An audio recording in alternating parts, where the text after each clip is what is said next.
Bonsoir à tous, bienvenue à ce flash d'information. Nous commençons par le palais présidentiel où s'est tenu le Conseil des ministres. Les membres du gouvernement autour du président de la République, Alassane Ouattara, ont abordé plusieurs sujets, entre autres la lutte contre le coronavirus. L'État ivoirien va recevoir plus de 7 millions de doses de vaccins les mois à venir. Le gouvernement a donc décidé de corser la riposte en misant sur la stratégie vaccinale afin de vaincre ce virus qui sévit dans le monde. Nous écoutons le porte-parole du gouvernement, le ministre Amadou Coulibaly. La Côte d'Ivoire enregistre à la date du 13 juin 2021 694 954 doses administrées sur un total de 729 000 doses reçues, soit 95,33%.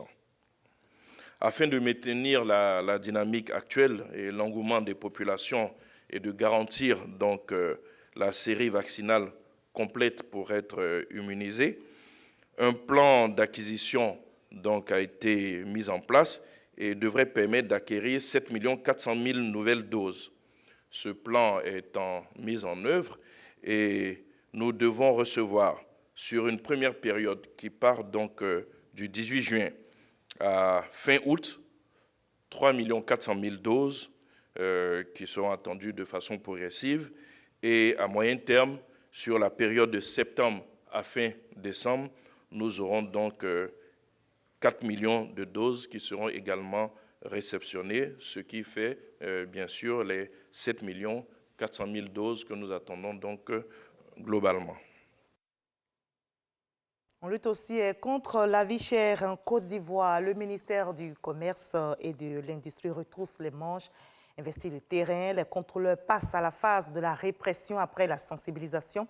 Il faut mettre fin aux abus liés aux pratiques commerciales frauduleuses. Les agents du ministère effectuent des visites inopinées, comme vous le voyez sur ces images, afin de traquer les commerçants qui contreviennent à la réglementation. Ils appellent chacun à respecter les prix fixés d'un commun accord. Lonsine Bakayoko, notre reporter, a suivi des contrôleurs de prix à Yopougon. Son compte rendu complet dans l'édition de 20h ce soir. À l'étranger, Fatou Bensouda quitte la CPI. Son mandat est arrivé à son terme. La procureure générale de la Cour pénale internationale part après 9 ans d'exercice. Elle a passé le relais ce mercredi à son successeur, l'avocat britannique Karim Khan.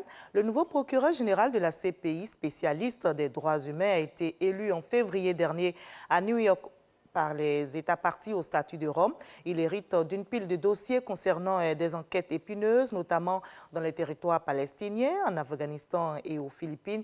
Il devra également faire face à l'opposition de grandes puissances ayant refusé de rejoindre la CPI comme les États-Unis, Israël et la Chine. Il promet de faire revivre la juridiction internationale, d'accomplir son travail sans crainte ni faveur.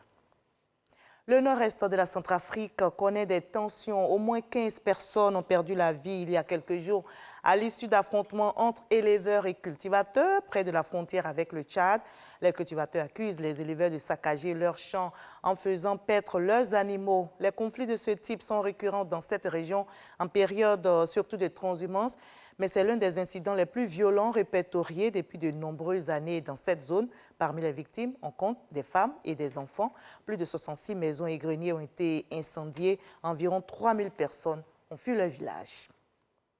Et la lutte contre le coronavirus qui porte ses fruits dans de nombreux pays. C'est le cas de la France où dès demain jeudi, le port du masque à l'extérieur ne sera plus obligatoire, sauf certaines exceptions, et le couvre-feu sera levé le dimanche suivant. L'annonce a été faite par le Premier ministre français. Jean Castex évoque une baisse des contaminations du coronavirus.